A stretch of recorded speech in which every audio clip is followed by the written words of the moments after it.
Assalamualaikum warahmatullahi wabarakatuh. Bertemu lagi kita setelah sekian lama cuti. Dan untuk hari ini, sebelum kita mulakan pelajaran kita pada hari ini, iaitu pelajaran sirah tahun 4.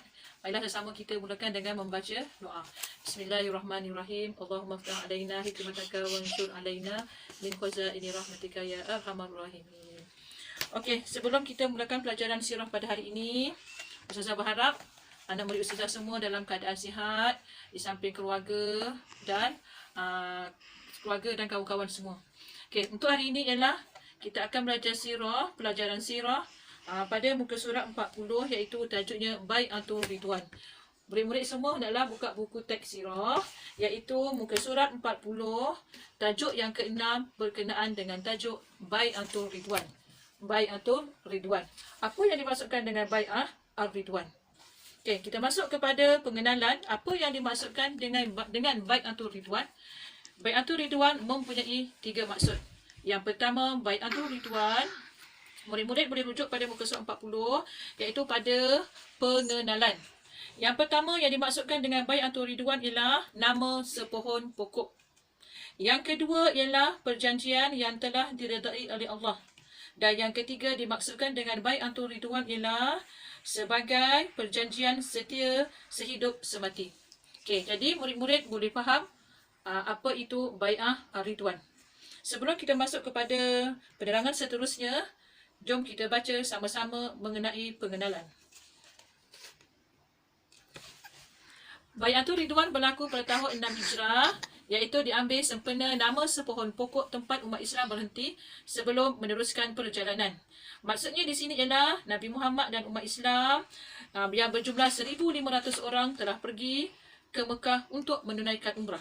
Sebelum sampai di Mekah, Nabi Muhammad dan para sahabat yang berjumlah 1,500 orang itu telah berhenti rehat di Hudaibiyah, di mana di Hudaibiyah tersebut ada sepohon pokok yang dinamakan Ar-Ridwan. Jadi Nabi Muhammad dan sahabat yang berjumlah 1,500 orang tadi telah berhenti rehat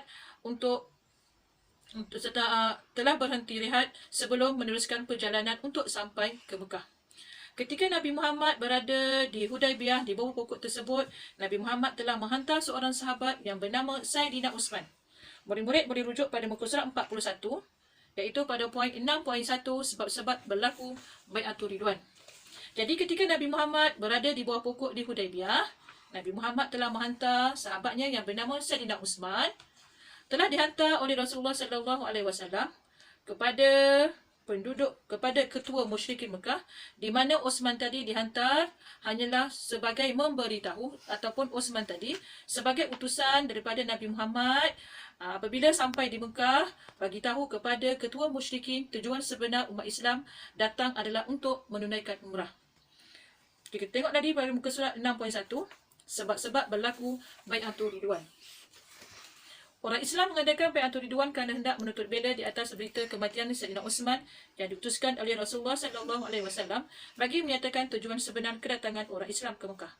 Yang dimaksudkan di sini ialah apabila Saidina Uthman telah dihantar oleh Rasulullah SAW ke Mekah, Saidina Uthman telah ditahan oleh orang musyrikin dalam tempoh 3 hari. Dalam tempoh 3 hari tersebut telah sampai berita kepada Nabi Muhammad dan umat Islam yang berada di Hudaibiyah tadi, yang mengatakan bahawa Saidina Uthman telah dibunuh. Ini menyebabkan sahabat-sahabat yang berada di Hudaibiyah telah membuat perjanjian sehidup semati untuk membela kematian Saidina Uthman. Itulah sebab berlaku Bai'atul Ridwan. Bai'ah maksud dia ialah perjanjian, Ridwan sehidup semati. Seterusnya kita tengok kepada 6.5 berkaitan peristiwa Bai'atul Ridwan. Kenapa Nabi Muhammad dan umat Islam hendak balik ke Mekah dalam tempoh yang sekian lama? Iaitu kita tengok kepada 6.5 yang pada dalam petak warna kuning atau warna jingga ni, Muhajirin rindu kampung Mekah. Maksudnya di sini ialah Nabi Muhammad dan tentera Islam ataupun umat Islam, mereka ini berasal daripada Mekah dan telah berhijrah ke Madinah, dan mereka telah dinamakan Muhajirin, maksudnya orang yang berhijrah. Dalam tempoh sekian lama berada di Mekah, mereka merasa rindu teramat sangat untuk kembali semula ke Mekah. Sampailah satu peristiwa di mana Nabi Muhammad bermimpi telah masuk ke Masjidil Haram bersama para sahabat dalam keadaan bercukur dan bergunting rambut bersama para sahabat. Maksudnya mereka ni terlalu rindu untuk kembali semula ke Mekah. Akhirnya Kita tengok pada muka surat 42. Umrah. Rasulullah SAW dan umat Islam yang berada di Madinah selama 1,500 orang yang terdiri daripada kaum Muhajirin, iaitu daripada Mekah berhijrah ke Madinah, dan kaum Ansar, iaitu penduduk Madinah yang beragama Islam, telah menuju ke Mekah untuk mengerjakan ibadah umrah. Rasulullah SAW telah membenarkan umat Islam membawa pedang yang bersarung untuk tujuan keselamatan.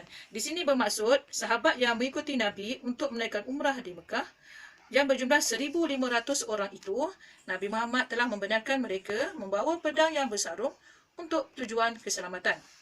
Semasa di Hudaibiyah, Rasulullah SAW telah mengutus Sayyidina Uthman ke kota Mekah untuk memberitahu tujuan kedatangan orang Islam adalah untuk menunaikan umrah.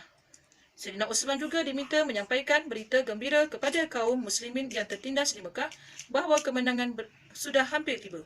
Tetapi Sayyidina Uthman telah ditahan oleh orang musyrikin Quraisy Mekah selama 3 hari.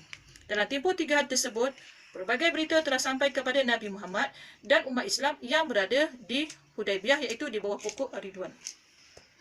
Okey, apabila berita tersebut sampai kepada Nabi Muhammad dan tentera Islam, maka umat Islam mengadakan Bai'atul Ridwan untuk mendapatkan kata sepakat sehidup semati bagi menuntut bela kematian Sayyidina Uthman. Jadi, itulah yang dinamakan dengan Bai'atul Ridwan, iaitu perjanjian sehidup semati antara umat Islam untuk menuntut bela di atas berita kematian Sayyidina Uthman. Jadi, murid-murid boleh baca dengan secara lanjut pelajaran. Tajuknya ialah Bai'atul Ridwan daripada muka surat 40 hingga 42. Jadi daripada peristiwa Bai'atul Ridwan tadi, kita boleh tengok kesan dan iktibar. Yang pertama, pengaruh Islam bertambah kuat dan digeruni. Yang kedua, pengaruh kaum musyrikin Mekah semakin lemah. Okey, seterusnya ialah kita tengok lagi untuk pengukuhan. Kita boleh tengok kepada muka surat 43, iaitu latihan 1. Jadi, sekian sahaja dahulu untuk hari ini. InsyaAllah, Ustazah berharap anak murid Ustazah yang dirindui semua dapat faham tajuk yang kita belajar pada hari ini. InsyaAllah, kita akan berjumpa lagi pada lain hari. Assalamualaikum.